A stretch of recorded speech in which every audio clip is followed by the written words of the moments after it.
আসসালামু আলাইকুম সবাইকে। ইদানিং আমার একটু হাতে মাখানো তরকারিগুলো খেতেও ভালো লাগে, আবার রান্না করতেও খুব ইজি মনে হয়। তো আমি আজকে ইউটিউবে কিছু ভিডিও দেখেছিলাম, রিহানা রাখি আপুরই একটা ভিডিওতেই মেবি আমি এই টাইপের একটা ভিডিও দেখেছিলাম, তো আমি সেটা একটু ট্রাই করছি।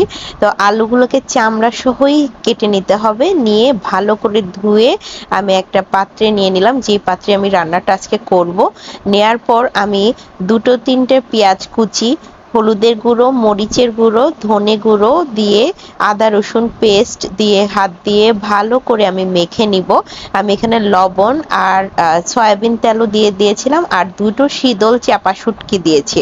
আসলে এটা এখানে এই রান্নায় আপনারা চেষ্টা করবেন যে শীতল চাপাটা ইউজ করতে। নর্মালি এখন ইদানিং আমার কাছে চাপা শুটকিতে গ্রানটা কমই লাগে। তো হাত দিয়ে মাখানোর পর হাত ধোয়ার সামান্য একটু পানি দিয়ে আমি এটাকে একদম স্লো হিটে আমি এটা বসিয়ে ঢাকনা লাগিয়ে দিব। কিছুক্ষণ পরে আমি ঢাকনাটা খুলে দেখব যে একদম মাখো মাখো হয়ে গিয়েছে। ধন্যবাদ সবাইকে। আসসালামু আলাইকুম।